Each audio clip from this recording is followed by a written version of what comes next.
8 News reporter Laura Perrot has been on the story since the beginning. But first, let's get right to 8 News reporter Laura Perrot, who's live in Richmond. 8 News reporter Laura Perrot's joining us live now with the details. Chesterfield County declared a local state of emergency and an evacuation order. But he did see her with these visible gunshot wounds, performing CPR, trying to save her life. We're seeing water start to pool in certain areas. What you see behind me is what I saw. The big sign over my left shoulder, completely dark. We are looking out for those severe storms. You can see the clouds coming in over my shoulder and the tarp. Residents of Bon Air are shocked to hear tonight that those two men, who are each convicted of some pretty serious crimes, are still on the loose tonight. The shop is staying open, but the owner boarded up the windows here to try and stop something like this from happening again. There's been a steady line like this since the doors opened at 11 o'clock this morning. Take a look at these messages that were spray painted here on the steps of St. Paul's Episcopal Church. Yeah, very tragic story here today. The sheriff's office tells us this was an elderly couple. The judge's opinion just came out moments ago. The ceiling just came crashing down. Clothing is spilling out of this Our Neighborhood recycling bin and onto the sidewalk here.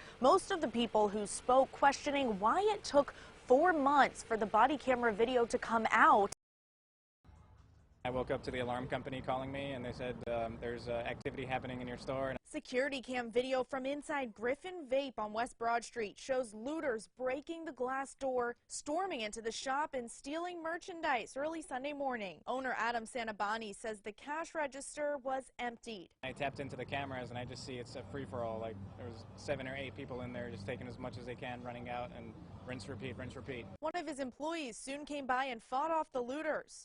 He managed to get everybody out and then flip a big table over just to kind of cover the door. This is one of several businesses vandalized and looted during protests that turned into riots in downtown Richmond over the weekend. The outrage stemming from George Floyd's death, who was killed after a police officer knelt on his neck for several minutes in Minnesota. Although I'm disheartened to see that our business was looted, I support the message, and I think it's important that they have some reform. Keita Jackson owns a nail salon across the street. Her business was not robbed, but there's a crack in the window from a nearby fire that was set in the street. Out of caution, she's packing up and moving her things to storage. I just need to protect my stuff, so I just feel like I take my stuff and put it in storage, and I don't know, whatever happens, happens, because I don't know where to go next. I have no answers. I don't know what to do, and it's been hard. It's been difficult.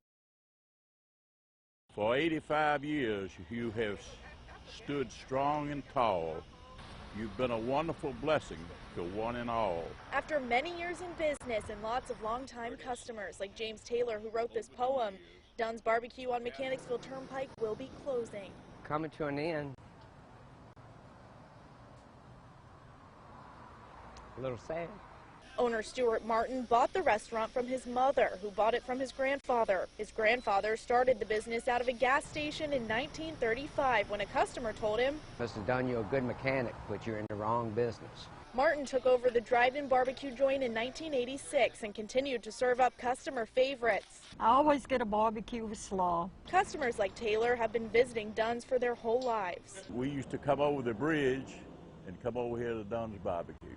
But Martin decided the time was right to step away. My wife has done it for 40 years, and it's just taken its toll. Shirley Crawley has worked at Dunn's for 5 decades. I'm gonna miss the customers, you know. For Martin, too, it's a bittersweet ending. I was happy to be part of it. It's $6.99 for 87. $6.99 a gallon. As drivers across central Virginia rush to the gas pumps following a ransomware attack on the Colonial Pipeline. One gas station along Williamsburg Road in Richmond appears to have surged its prices. Regular 87 octane, $6.99 a gallon today. Ridiculous. I'll go somewhere else to get gas or stay home. That price was displayed at the pump, but the large sign outside of the gas station was dark when Erica Saunders arrived around 6 p.m. Gas prices are not posted. They're getting the people because they're putting their cards in, and that's when it's showing you, if you're not paying attention, you're going to pay $6.99 a gallon. I spoke to store employees who said they're not in charge of gas prices. According to the employees, the owner says they ran out of gas.